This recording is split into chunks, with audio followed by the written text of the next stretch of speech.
with Jerry and Debbie on EWTN Radio, along with Debbie Georgiani. I'm Jerry Usher, and we have Charles Beery on the controls today, Rich Jesse assisting, Jeff Burson on social media, Michael McCall, I think, is on the phones, if I have that right. So the whole crew is in place, Debbie. We got the affiliates. Thank you for carrying the show. And, of course, all those who have tuned in, Debbie, they're the stars of Take Two with Jerry and Debbie. Absolutely. So we need your full participation. We're going to dive right into this very heavy topic today. Have you been impacted by the opioid epidemic? That's what we're talking about today on Take Two. We need your wisdom on this, your experience, your feelings, your takes on this. Very important, because I don't think, I really believe that a lot of us haven't really done the research and understand how this really is a major problem in our world, and especially in this country. We are hearing about deaths each and every day, and it's very alarming. So let's take this on together as a Take Two family. Here's the number: 1-833-288-EWTN. Again, that's 833-288-3986.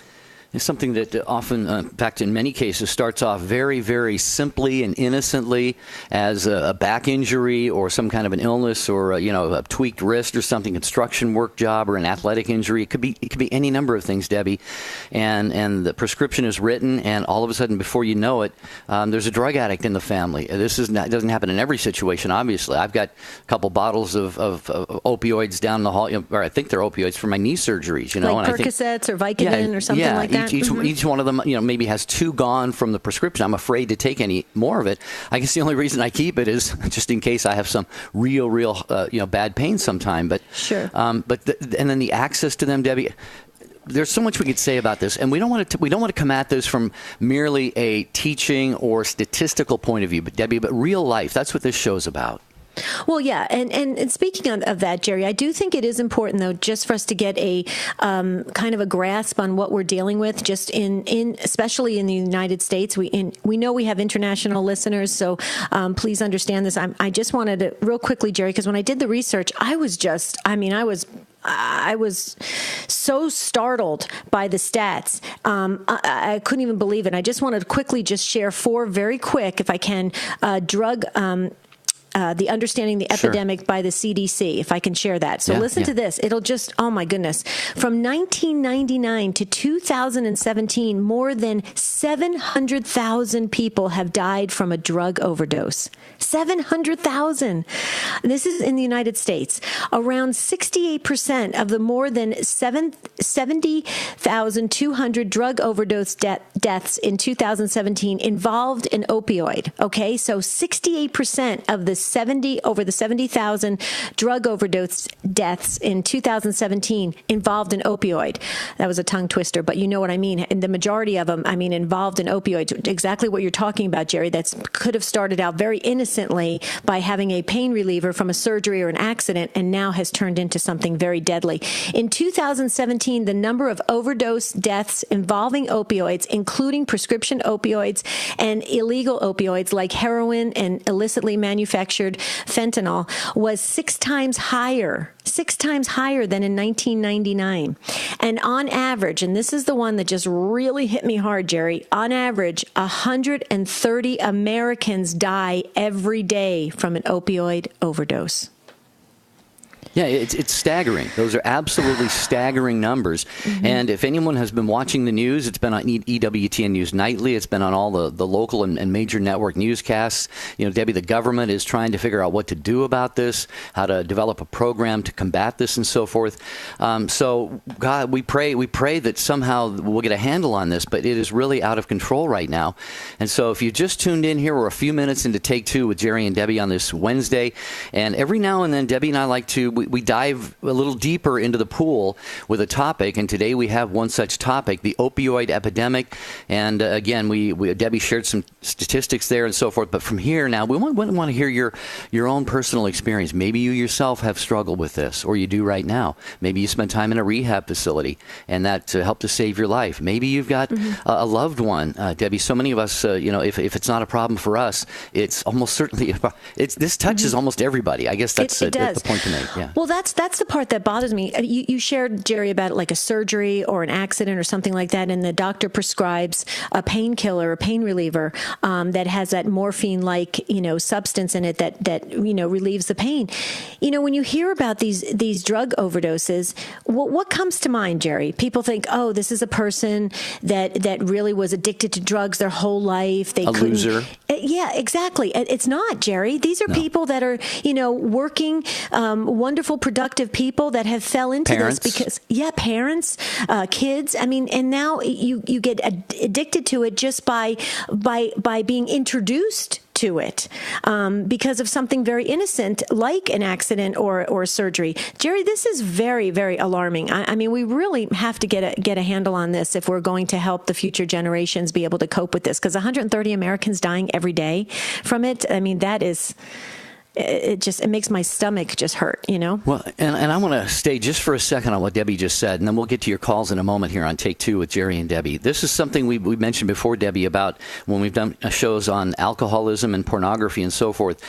I'll just use the example of a marriage. Okay, let's take a wife who's married to a man who abuses opioids, or let's just say he's a pornography addict or an alcoholic or some Right. kind of addiction going on, or it could be the wife. Either way, the tendency on the part of the other spouse, Debbie, is always to throw the blame on themselves. They turn the lens of blame right on themselves. They say, I didn't do this well enough. I didn't do that well enough. I wasn't a good enough wife. My cooking didn't satisfy him. I didn't fold his clothes right. And in the case of those, and what we're talking about today, Debbie, the point you just made, if you have a loved one who is in the situation, please try to start looking at them first and foremost as maybe, I don't want to say a victim, but this isn't something they would, woke up one day, Debbie, and said, you know what, I just want to become an opioid addict. Exactly. This develops out of other things. And so sometimes it's not, they're not the bad person that you think they are, maybe. Let's put it that way. I couldn't agree more, Jerry. I mean, you shared it perfectly. You were in a surgery and the doctor prescribed a pain reliever. It's sitting in your medicine cabinet, okay? But what if, Jerry, you started taking it and got used to it, and then all of a sudden you said, I need to have it every day. Well, Right. now, I mean, what do you do at that point? I mean, folks, we've got a real problem here. We have to get to the root of it. Let's talk about it. Please call in when the line becomes open. We really want to hear from you. 833-288-EWTN. We're talking about the opioid epidemic today on Take Two with Jerry and Debbie. When we come back, we're going right to your calls to hear what you have to say about it.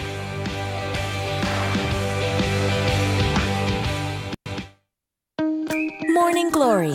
It's Catholic from coast to coast. California Senate bill is still going on, requiring priests to report things that they hear in the confessional. We have to constantly be on the guard against this erosion of religious liberty. Not only do we have an expansive government, but we have a very increasingly secular society, and we're going to have to be willing to suffer for the truth. Morning Glory. Talking about everything important to today's Catholic. Tomorrow morning, 7 Eastern on EWTN Radio.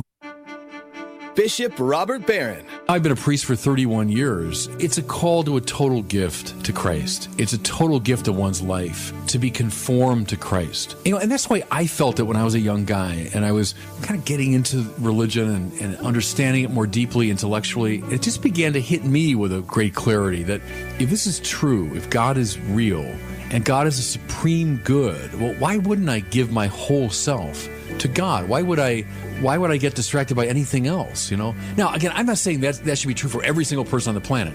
That's the way it hit me when I was a young guy, was I want to give as much as I can, my whole self to Christ. So there's something heroic about that, where you do eschew a lot of things. You say no to a lot of things so you can say massively yes to Christ and to his demand. I think that's a heroic quality of it. The people you know and trust are on EWTN.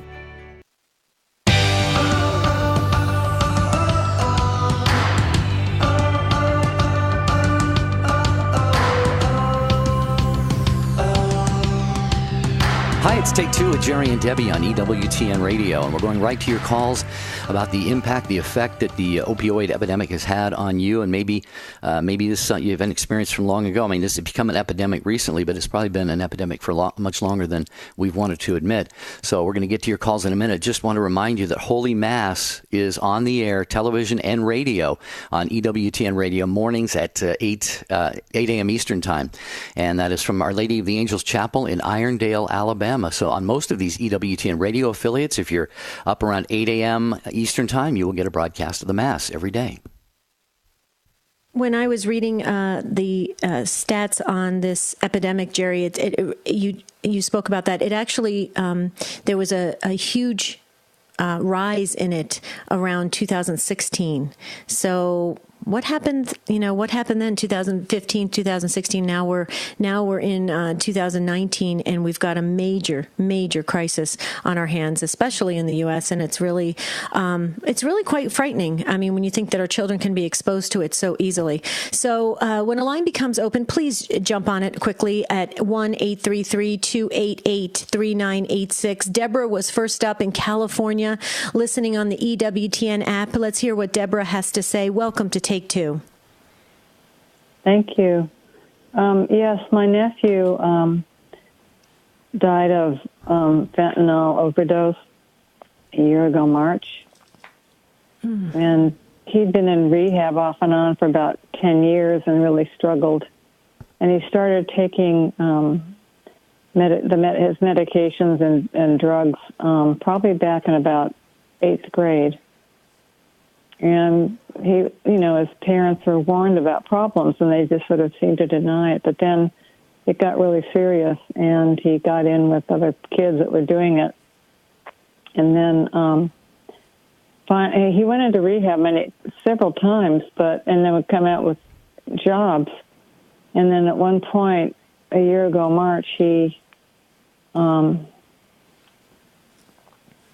got let go from a job because they reorganized the company, and he just really panicked, and he went out, he just left the home, and he'd been on the streets off and on and back and forth, and he just flew out into the night and started, taking more medication and cough syrup, and came home early in the morning, and I guess his parents were asleep, and they came into the living room area, and he was on the couch, and he'd already died. So it was a real horrible situation, and obviously his parents have been devastated and really struggle. And the other situation involved is that he had a son, and his, the mother actually was on drugs as well, and they had met each other that way. And so my brother and sister-in-law now have been in and out of court to get custody of him, and they finally have him full time. So he's almost going on, a year and a half. And so now they're, in their 70s having to be a parent, and they love him, but they struggle. Right. And it's been just devastating. So, Deborah, I think you mentioned it. Can you go back just quickly to what started I believe you said your nephew, what was it that got him started on the pain medications?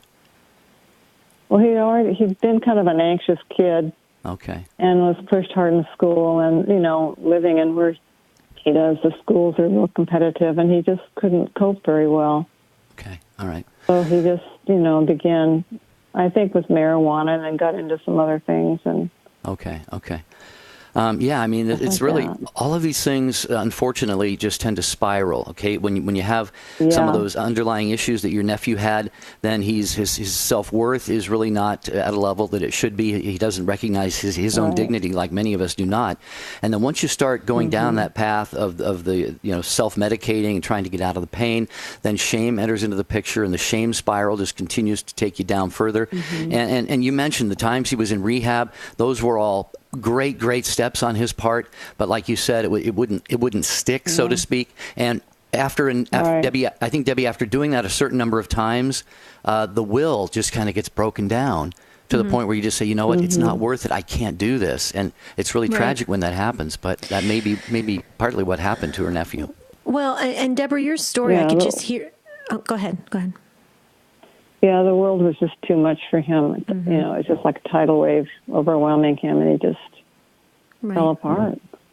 Well, Deborah, as you were speaking, I could just hear the pain in your heart for your entire family. And you don't have to give us his first name. I put your family in our book. Just God knows who your whole entire family is, and your beautiful nephew. But you know, I just want to say something that is really. I saw this yesterday on TV, and it bothers me as a mother, as a grandmother, as just a human being. It bothers me greatly. You know, rehabs and stuff are great.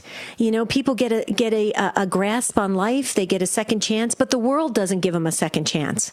There's always that stigma attached. You know, oh, you were a drug addict. Oh, you were this. You were that. It's horrible the way we have treated one another. These are human souls, and you know, when somebody goes through rehab, I think that there should be a huge celebration and a huge chance for that person to start anew.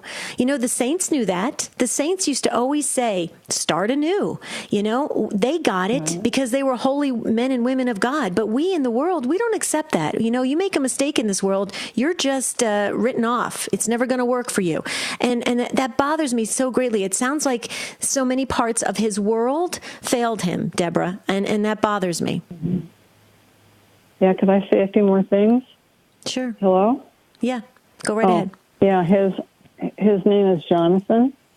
Yeah, and then he'll be in the prayer book. I'm really glad about that. I think what makes me sad is that he was never baptized, and his parents don't believe in God. So that's another tragic part in my mind. And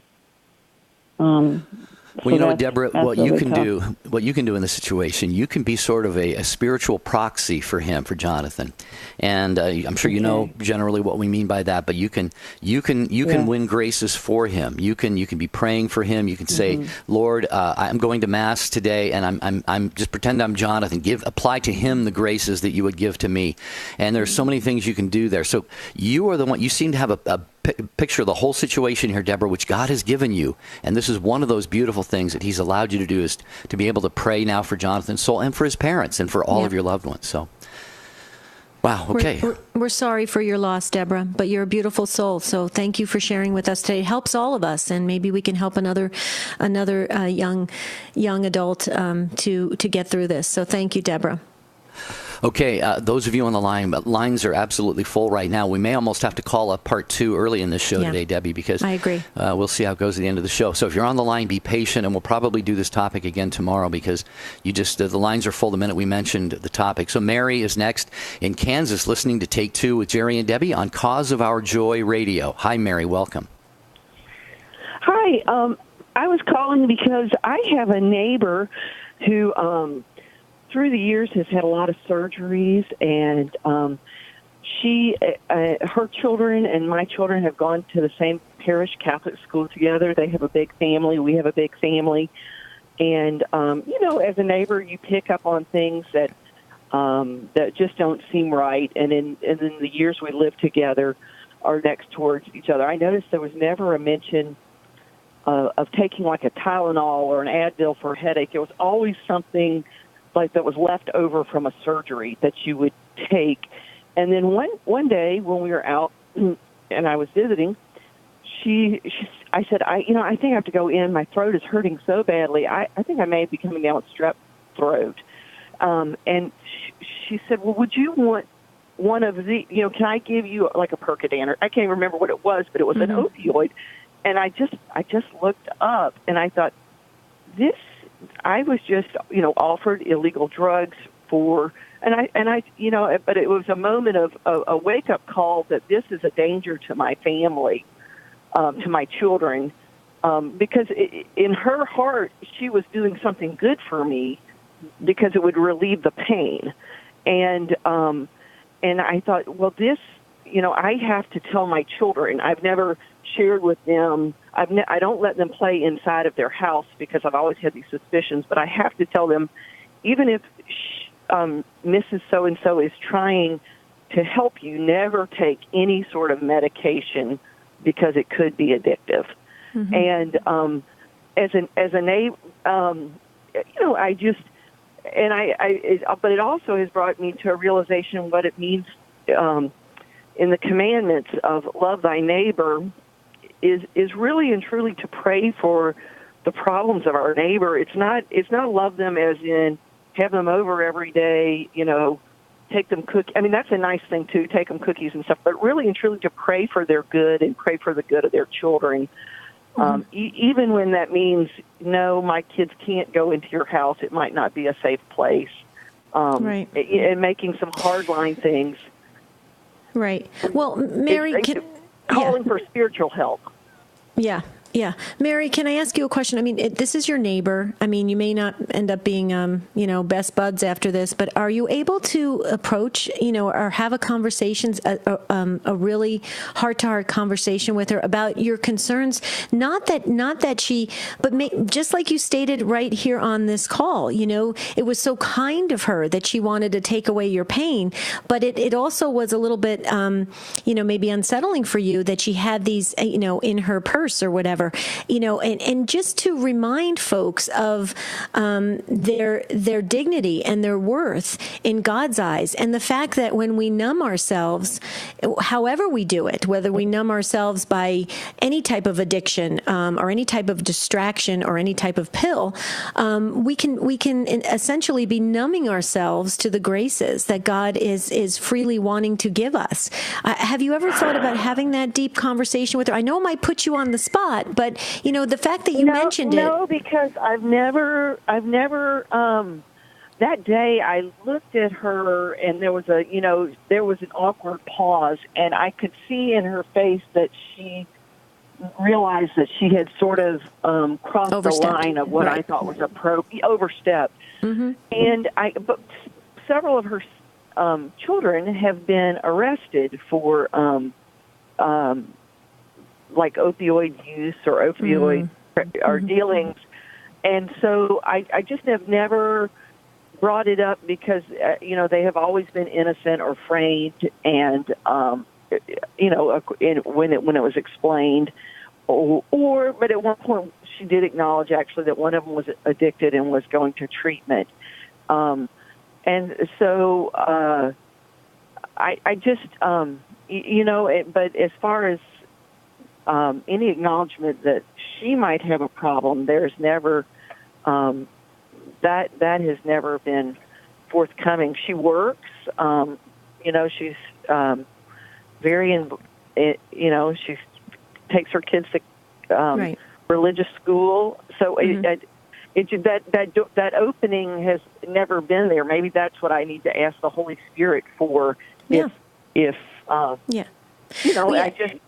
just keep praying for conversion, a deep conversion for their family and for healing for their children. Yeah. And Mary, that's very, very important. And then the other thing, too, you can do, I have a neighbor that used to do this, and I'll tell you, it worked. She used to sprinkle some holy water around the neighborhood. It was amazing. And I can't even begin to tell you the things that happened in the neighborhood. It was pretty incredible. So along your lines of praying for, on the spiritual side of this, that there's a major conversion and that they all come clean from this, that's awesome. The other thing, too, is I don't want to put you in any type of difficult situation or in a dangerous situation. So, if the timing's right, you'll know. The Holy Spirit will prompt you. The other thing, too, is I just wanted to share, folks, there's a lot of high-functioning addicts, okay, that are highly successful, okay? So we've got to get off the, not that you were doing it, Mary, but just in general, wouldn't you agree, Jerry? Yes. It's not just the people we see on the streets. I mean, you could have a person that you go into for an appointment, and they could be a highly functional addict. Right? Yeah. I think a good example, good analogy there is with pornography, getting back to that. It was once the dirty old man in the trench coat and the hat pulled down so you couldn't see his eyes walking down a seedy little part of a alley downtown going into the porn shops. Now it's on computers, and so executives and CEOs and everybody else has easy access to it. And unfortunately, the access to these medications is another issue altogether that I'd certainly love to hear from somebody who has, if there's a doctor listening or something, maybe weigh in on this, how you perhaps try and limit this, or at least warn people about what some of the drugs that they're taking. So Thank you very much for that call, Mary. We appreciate that. We're going to get to Marlene, Lisa, Kathy, Denise, and Bill. Please, all of you, hang on. But I wanted to mention Stand Tall Carol wrote in, and she is a certified drug and alcohol counselor. And she said a famous movie star now in recovery related that when she heard someone had surgery, she would bring candy and flowers to them, excuse herself to the bathroom, and steal their prescription drugs. Wow, that's addiction, Carol says. She says, I hope people are disposing properly of their meds ASAP. She says local police stations have boxes and information for that. And that's another key issue, Debbie. When the need isn't there, maybe get rid of them. Like I said, I still have like 2 prescriptions that are probably 7 or 8 years old. I'm not sure why I'm keeping them, but I'm afraid to use them unless I absolutely have to. So, well, you know me, Jerry. I don't even take a Tylenol. I'm opposed to a lot of what the pill will fix it type thing. And I'm similar to that person that Carol was talking about. When I know that a friend has had surgery, the very first thing I say is whatever pain relievers they've given you, take as few as possible and then get off them as quick as possible, because you actually will heal. You know, there's certain studies that show that you can actually heal. You heal better in a faster way without all of these pain relievers. So you know how I feel about it, Jerry, and I think this is a good discussion we're having on Take Two with Jerry and Debbie. Please call in when you feel prompted by the Spirit, and we'll go back to the phones. Marlene's up next on the other side of this break.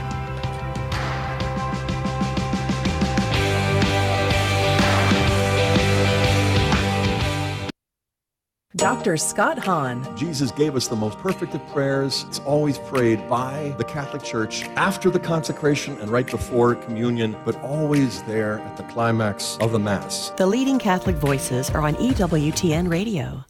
We need to pray because God says to pray. We don't need to pray to change God's mind.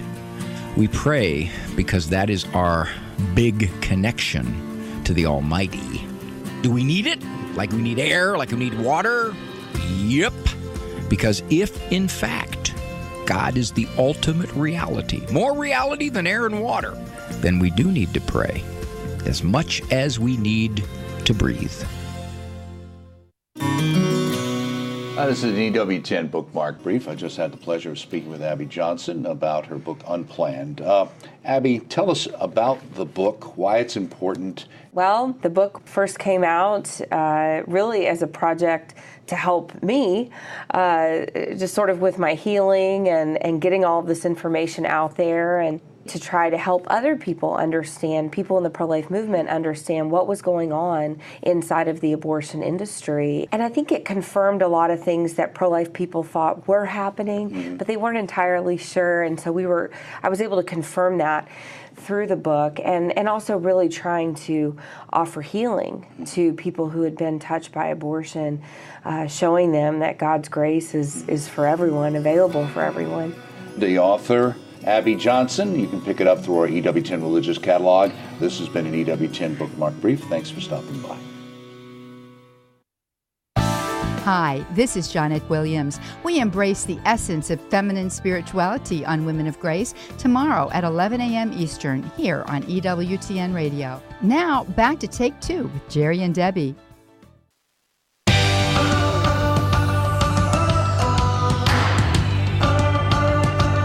Take Two with Jerry and Debbie on EWTN, talking about the opioid epidemic and how you have been either involved in it somehow, unfortunately, or even impacted by it. And we're going to go right back to your calls. So please, we ask for your patience, and we've already decided we're going to do a part 2 on this tomorrow. And Debbie, boy, do we need the after show for topics like this, right?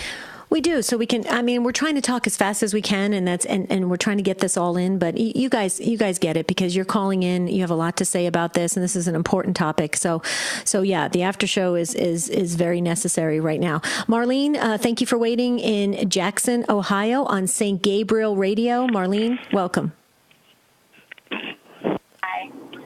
I wanted to say my first brush with opioids was when in high school I had a very bad car accident, almost died, but that's a whole other story. Anyway, I had a bone graft, and it was very painful, and they were giving me pain shots. I have no idea what it was, but I'm sure it was some kind of opioid. And I was, ringing when the pain got too bad. I'd ring for the nurse to give me a pain shot, and this one time she says, it's not time yet. And I was in so much pain, I thought I'd waited as long as I could. And she And I just begged her to give it to me, and she said, honey, you're getting addicted. And that just shut me up and scared me so bad that I went through unimaginable pain rather than ask for a pain shot. I did ask for a few more, but I spaced it out as just, I just prayed for the Lord to give me strength to get through, and I got over that. But then when I, grew up and got pregnant, there's no way I wanted any drugs in labor, because I thought not only is that going through my blood, but it's going to the baby, and I would suffer any kind of pain rather than take any drugs in labor. And then fast forward, now I'm a midwife helping other people have drugless births at home, and I've known 2 of the babies that I helped deliver died of heroin overdoses, which breaks my heart almost as much as their own mom's heart. I just can't get that out of my mind that precious little baby would grow up and do something like that and basically kill themselves. I can't imagine what they went through to make them addicts in the first place. And right. my own grandson is also addicted, and he's been through rehab, and I'm his godmother, and that just kills me that much more. So even though I don't have the problem myself, they don't realize how deeply affected the rest of the people in their lives are. Right. Yeah, and Marlene, you're talking too especially about maybe the most tragic a side effect to victim of something like this, actually an actual victim themselves, if it's a baby in the womb.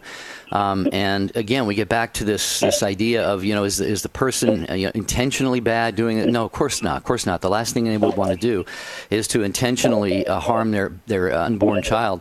But what they're doing is they're just, as so many people have pointed out, trying to get out of the pain. And so many times in life, we get really so self-absorbed and self-focused when we're in pain. And all of us are in pain, whether it's physical pain, emotional pain, mental pain, psychological, spiritual, what have you. And unfortunately, there are so many ways out of that right now. However, though many of those ways do impact other people, Debbie, such as an unborn baby, which is it's unthinkable when you look at it objectively. But when you look at what the mothers may have been going through, again, it doesn't justify it, but you just have to somehow have a little bit of compassion for them, because they were simply seeking to get rid of their own pain, not cause pain, or in this case, death for the unborn babies. Mm-hmm. Well, and Marlene, your call really gets me to think about, we have to have more conversations with folks and what they're working through, dealing with, and understanding this concept of pain and what it means. And there's other alternatives. There's other things that we can be doing and should be doing. It doesn't have to just be one way. Would you agree with that, Marlene? What do you think about that? Oh, of course. I think that, Dr. Michelle O'Donnell did a study and found out that if you had drugs when your mom was in labor with you, you are more likely to become addicted to drugs as an adult. Right. And even with my practice, with all home births, which is all natural, no drugs, there's been 2 heroin deaths of those babies that were born totally naturally. So I can't imagine how many the doctors are having that give all these epidurals. Wow, this is overwhelming. Marlene, thank you so much for weighing in today and sharing your experience of this. God bless you for that. Thank you for stepping up and helping others. I mean, there's folks are on the line waiting to hear what others have to say, and that's very, very important. So thank you. Lisa, please hang on. We're going to get to Bill in New York on the Station of the Cross. Bill has something very important, I think, to share with us. Bill, welcome back. I know you dropped. Thank you for calling back. Yes, Jerry and Debbie, thank you very much for taking my call. Sure. I'm a regular listener of your show. I have not listened to it since last Wednesday until today. And the reason I wasn't listening is because my son passed away from an apparent overdose to fentanyl last Wednesday, and I almost thought it was a miracle to turn on your show this morning and hear what the topic was going to be. And I said, I've got to call. Wow. So, he a few months ago in February, he'd come to me and said, "Dad, I have a problem." And one of his friends knew he had a problem and said, if you don't tell your parents, I'm going to tell them. So my son did come to me, and he told us, and he went to drug detox, and then he went to inpatient drug treatment program, and he completed those, and he came out, and, things were looking very positive. We're thinking, okay, maybe we turned the corner on this thing. We got a good way ahead, and he was encouraged to go to the anonymous meetings in the area, and he was going to those. And then he was encouraged to take an antidepressant when he left the inpatient treatment program, but he was reluctant to do that, so he didn't do that. When they were in the treatment program, they weren't allowed to smoke or have pop, or it was kind of pretty much almost like a boot camp type thing. And so, but he wasn't able to stop the smoking. When he got out, within 2 or 3 days, he was smoking. So we're thinking, okay, I'll let him smoke, but as long as he doesn't do the other, the fentanyl. He had told me when he did tell me he was addicted to fentanyl that night. He said he had started early last summer. So we found out Wednesday. We hadn't known really what, if we assumed he was not taking it, and we don't know when he started taking it, but Wednesday he passed away on our glider on our porch, and we called emergency personnel, and they came and did their best to revive him. They brought him to the hospital, and he was declared dead 10:35 that night, and we called our priest and deacon, and they came, and Father came and said that they will give the sacrament of the anointing up to about an hour after death, because I was very concerned. I wanted him to get this, and he died at 10:30 and 5, and Father got there at 11:30. So although he was dead, Father administered that, because you never know maybe when the soul actually leaves the body. And so that was very consoling. And thank God. So we've had calling hours this week, and we had the burial yesterday, and it's very fresh, and it's very hard. And I'm hoping that some good can come out of his life. And we heard so many wonderful things about him from the people that knew him, and that was very encouraging. Our deacon gave a wonderful homily at his funeral mass and gave us hope. Our son had not been a churchgoer, and so we were concerned about him. And but I live with hope for him and his soul, and so I just wanted to share that. Wow. Yeah, Bill. Words don't work at a time like this. There's no words that we can say to certainly take care of the sorrow that you must be going through. I mean, the providential timing of this it really is amazing. Debbie and I say this all the time. We put topics on the calendar weeks, sometimes months in advance, and when that show comes around, something has happened in the news or something like in what happened in your life, and so God bless you for that. And we know from what the church teaches, that we are bound by the sacraments, but God is not. So you did the beautiful thing getting your son anointed there, and we hope and pray that, like you said, up to an hour, if that priest said, then that's beautiful. And God can certainly work in that situation. God can take that anointing and say, you're clean, you're forgiven, my son. And so your actions, your prayers, your concern for him also is going to be taken into account by God. So on that point, I think you're very right to have a lot of hope. And Debbie, again, it just gets back to it's a battle. Addiction is a battle, and it's got to be fought every moment of every day. And sometimes it can get the best of us. And I'm so sorry to hear about Bill's son, and I'm sure we'll be praying for him. Oh, Bill, like Jerry said, there's no words that could even take away the pain that you and your family are feeling right now. I entered your whole entire family into our book. You don't have to give us your son's first name. I just said Bill's entire family, so you know that the Take Two family is going to be praying for you and around you, so that you can feel lifted by those prayers. Bill, this is so fresh for you, but I don't believe in any accidents. I really don't, and there's a reason that you tuned in today. I believe in my heart of hearts that you're going to be helping many other parents right now, and other souls that are in the midst of this. And I really believe, Bill, once you you and your family get through the grieving process of losing your son, which my heart just breaks for you, absolutely breaks for you. Okay, I believe there's a reason, Bill, because you mentioned fentanyl, and it's pouring across our borders right now, and maybe the good Lord is preparing you to be the person, a spokesperson, to go out there and talk about the dangers of all this and what has happened, because you can obviously now relate to it in a very personal and deep and tragic way.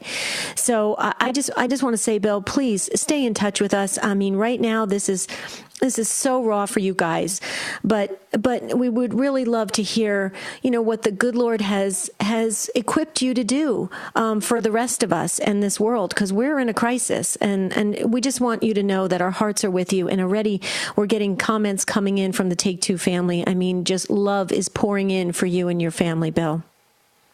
Thank you so very much. I appreciate your listening to me, and God bless you all, and thank you. You will remain in our prayers, Bill. Thank you so much for sharing this very difficult story with us. We appreciate that so much. Take Two with Jerry and Debbie on this Wednesday, and we are going to bump the topic tomorrow that we had on the calendar. We're going to do a part 2 of this because phone lines are absolutely just packed here, and we're getting social media comments and emails and comments on the website at take2show.com. So keep them coming, and we'll get to you, as many of you as we can. All right, Lisa, you absolutely get our Patience Award today in Massachusetts, listening on the EWTN app. Hi, Lisa. Thanks for waiting. We wanted to get Bill on and make sure we got his story, but now you're up next, Lisa. Welcome. Hi. Thank you for having me. Sure. First of all, my prayers go out to Bill and his family. It's only really by God's grace that it's not us, my family, walking that journey right now. We've been walking the road of addiction with our daughter. My husband and I have 4 children. And our third child, our daughter, suffers from this disease. She's 23, and around the age of 13, went through something we didn't know about and started to self-medicate. And before we knew it, it was a full-blown disaster going on. And like other diseases, or unlike other diseases, there isn't the support out there. There's no Dana-Farber type of a clinic. There are rehabs and some resources, but some are good and some are not. And we've been walking this journey, like I said, for 10 years. And somewhere around probably year 5, we stumbled upon a support group in our area called Learn to Cope. And it's for family members who have loved ones that battle this disease. And we went out of desperation. My husband and I were fighting constantly. Our other 3 children were drowning in this, and we were doing everything to try and save our daughter, but she was dying in front of us. And thankfully, through Learn to Cope, we got the support that we needed and the education and the knowledge. And for me, one of the big pieces was realizing it wasn't my fault. She told me it was my fault, so I believed her. And I was an at-home. I am an at-home mom. I was here with my kids. We ate dinner together. We did all the things that you're supposed to do as a family. And here I have a daughter dying, and so I learned and got educated. And and now in hindsight, I've realized my daughter has told me that it wasn't. She blamed me because she couldn't look at herself in the mirror, because she hated herself for what she was doing, but yet she couldn't stop because the drugs are so strong. But for me, one of the big turning points was I was out walking. I walked miles upon miles upon miles because that was my only outlet. I felt like I couldn't go far from house because I needed to come back and make sure she was alive. But I would go for a walk and then come running back. But I was out walking one day and was crying, and for probably the millionth time planning my daughter's funeral, because I was sure that's what we were going to be doing.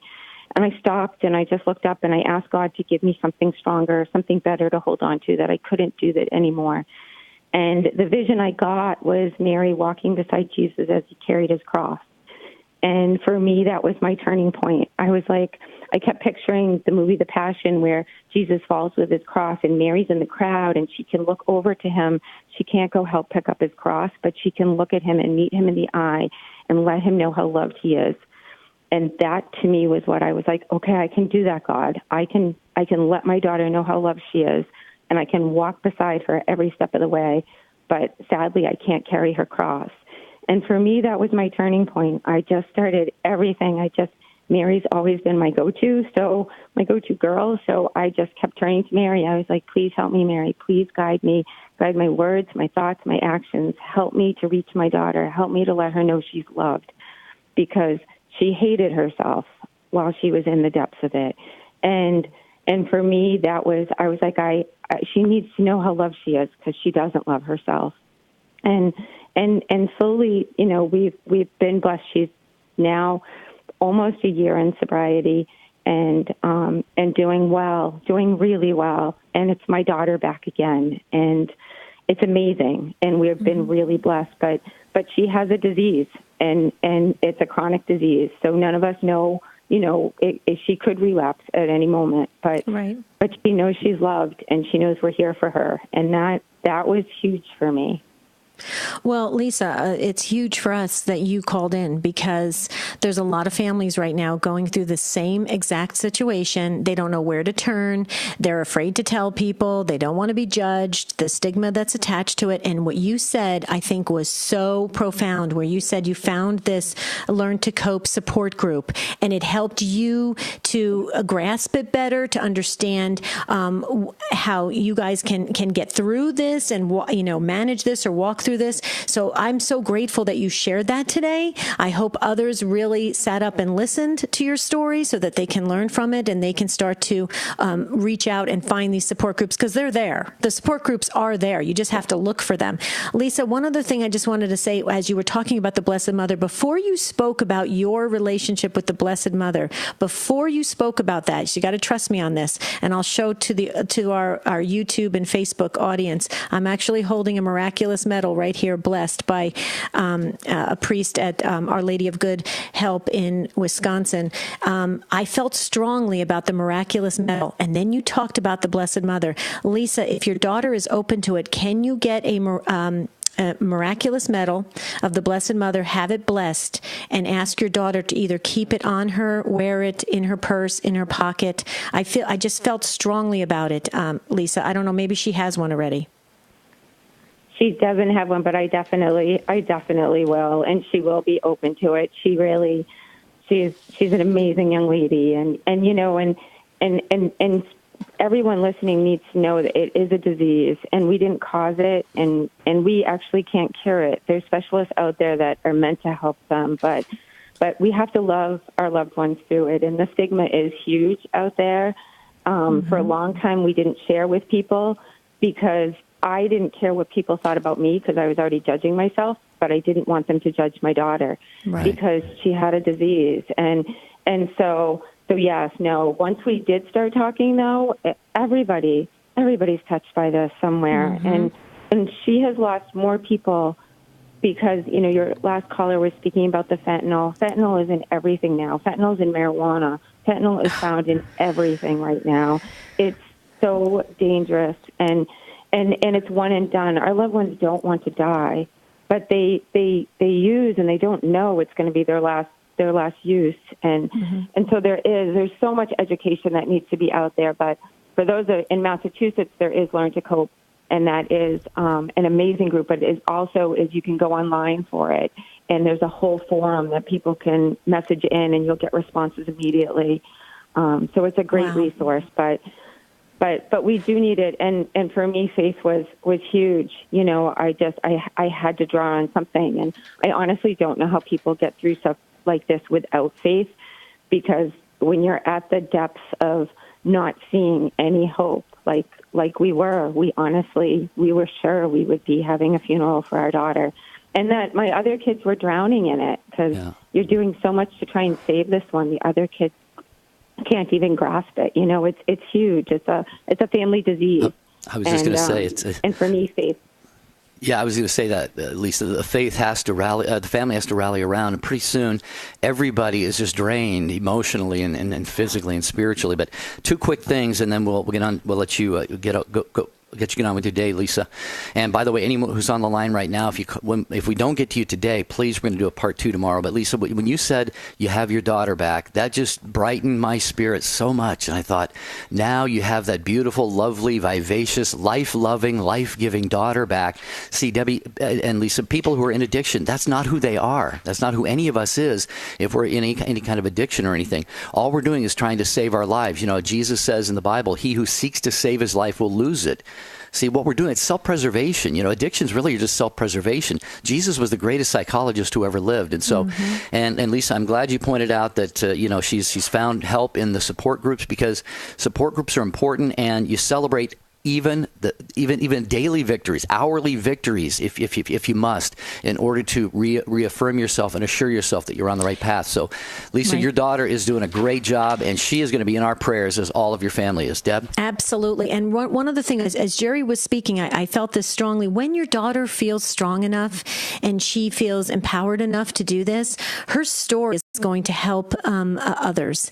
And I believe that so strongly. Jerry, tell me if you agree with this. When we go through all of the struggles in life, okay, if we keep them to ourselves, then really, what did they really serve? What did they really serve? But when we can get outside of ourselves and start to help others and find purpose and meaning in what we've been through, it helps us get stronger in our foundation, in our faith and everything else. And it kind of branches from there. So, Lisa, I'm sure you probably thought about that already, but everybody's got a story to tell, and our stories can help one another. And I'm a firm believer in that. Look at this show. I mean, this show is a perfect example of how our stories are helping each other grow in faith and holiness and everything else that is good and wise and virtuous. So thank you, Lisa. Again, we appreciate the call. Okay, Debbie, it's really a tough moment right now. We got two minutes until the music starts, and I do not want to ask somebody to share what you wanted to share in 2 minutes. I can't do that. That would be unfair to you. Please forgive us, although it's not our fault. It's the clock's fault. But Pat and Kathy and Denise and the others who are on the line, if you call tomorrow, Michael McCall, if he's screening, or Ryan, or whoever screening calls, will put you right at the first of the line. Pat in Philadelphia, we are praying for your son. Pat also lost a son recently to this. Pat, if you call back tomorrow, we'll get you on the air. We promise early in the program. But this, Debbie, every day when we come up against this point in the show when the lines are full, it kind of pains us a little bit. But with a topic like this and these kinds of stories, I wish we could go on for 10 hours. And so please forgive us, folks. But Debbie and I are going to be developing what we're calling an after show. We may name it something else.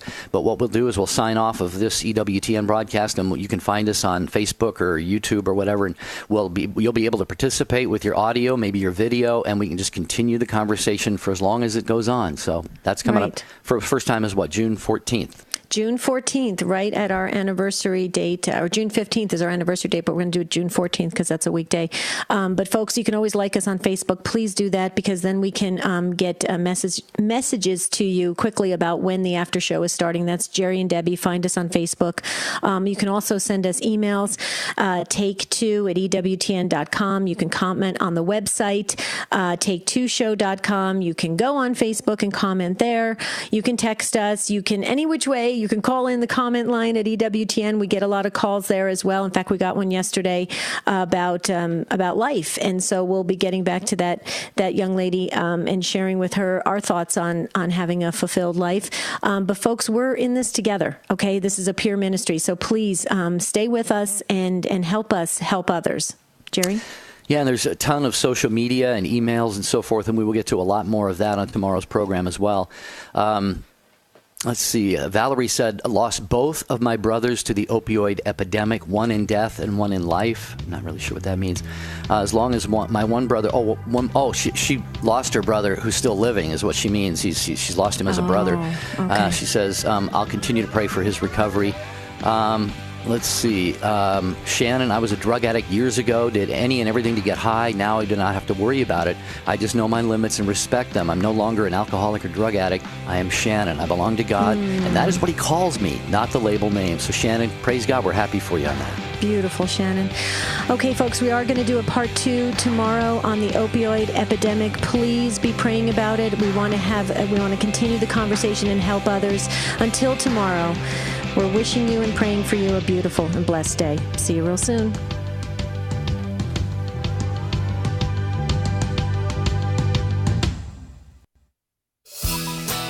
This is the home of Women of Grace, the Daily Mass, More to Life, the Sunrise Morning Show, and Mother Angelica.